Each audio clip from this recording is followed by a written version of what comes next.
Hello everyone, welcome to my channel. इस video में हम पढ़ने वाले हैं अर्थ के आधार पर वाक्य भेद। तो सबसे पहले मैं बताना चाहूँगी कि मैं यूट्यूब पे न्यू हूँ, so please like and subscribe my channel. Now सबसे पहले आज हम पढ़ने वाले हैं अर्थ के आधार पर वाक्य भेद।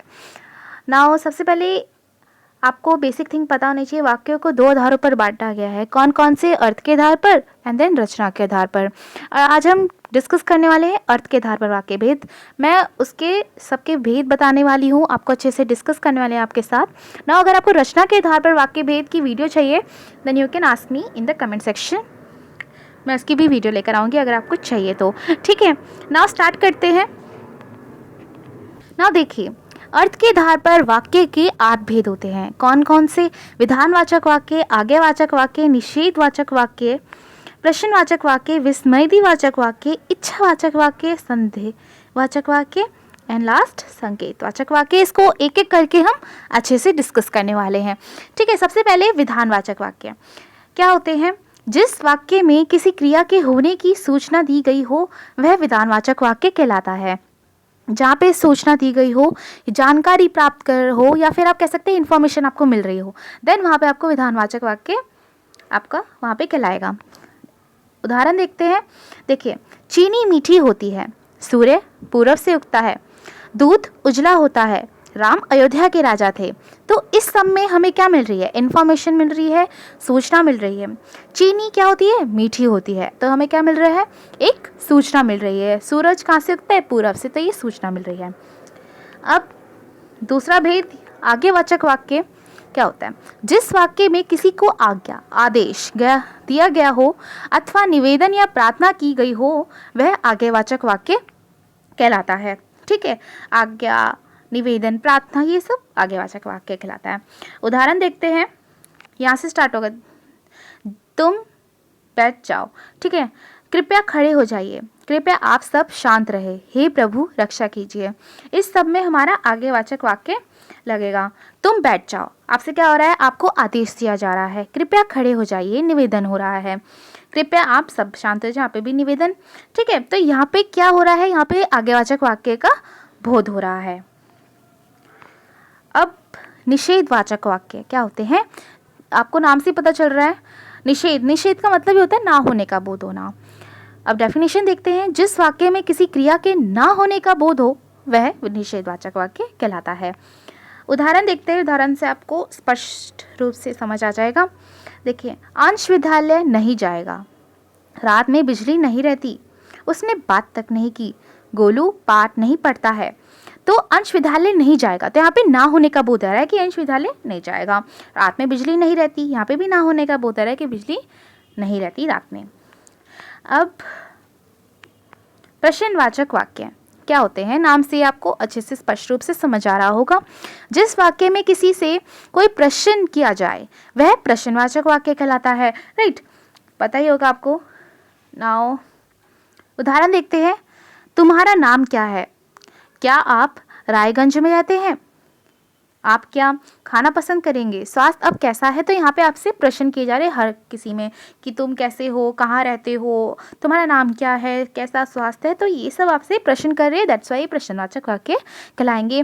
दूसरी बात ये कि इनमें क्या लगे हैं? ये देखिए क्वेश्चन मार्क लगे हैं, क्वेश्चन टैग लगे हैं, तो दैट्स वाई आप अच्छे से पहचान जाएंगे कि हमारे प्रश्नवाचक वाक्य हैं अच्छे से। तो उनकी तो एक ये खासियत है, एक टाइप से ट्रिकी है। अब देखते हैं विस्मयवाचक वाक्य।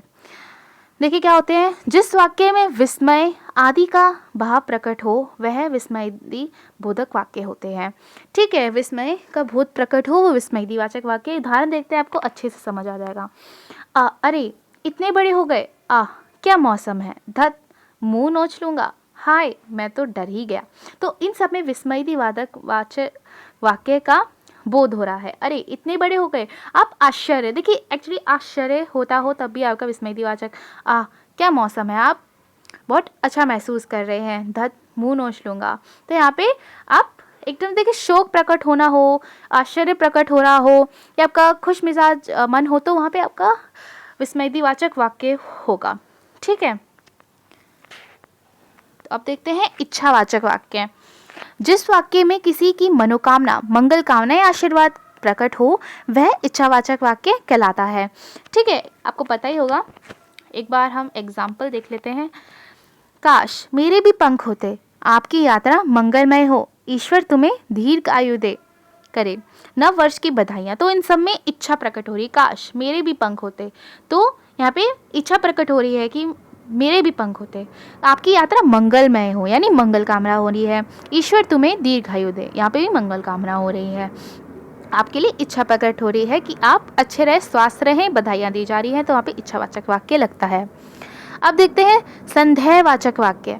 जिस वाक्य में किसी कार्य के होने में संदेह हो वह संदेहवाचक वाक्य कहलाता है।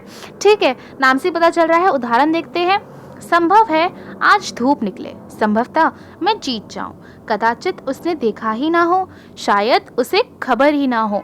तो इन सब में आपको क्या हो रहा है, संदेह प्रकट हो रहा है कि भाई वो कर भी सकता है, या इंग्लिश में कहते हैं ना मे और मे नॉट, उसे पता भी हो या नहीं भी पता हो। ठीक है, या फिर हम कहते हैं ना कि आज बारिश हो भी सकती, नहीं भी हो सकती है, धूप निकल भी सकती, नहीं भी निकल सकती। या फिर संभवता का यूज़ होता है, संभव का यूज़ होता है, शायद का यूज़ होता है, कदाचित। तो वहाँ पे आपके संदेहवाचक वाक्य लगेंगे। ठीक है, जहाँ पे आपका संदेह प्रकट हो रहा हो। असंकेतवाचक वाक्य, ये हमारा लास्ट है। ठीक है, संकेतवाचक वाक्य। अब देखते हैं। जिस वाक्य में किसी एक क्रिया के होने पर ही दूसरी क्रिया के होने का संकेत हो वह संकेतवाचक वाक्य होता है। मतलब एक क्रिया का हो रहा है तो दूसरी क्रिया का होने का भी संकेत हमें मिलता है, तो वह संकेतवाचक वाक्य।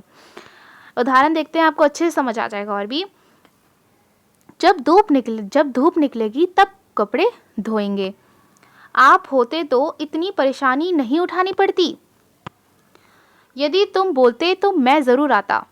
ठीक है, तो इन सब में क्या है, इन सब में आपके संकेत प्रकट हो रहे हैं।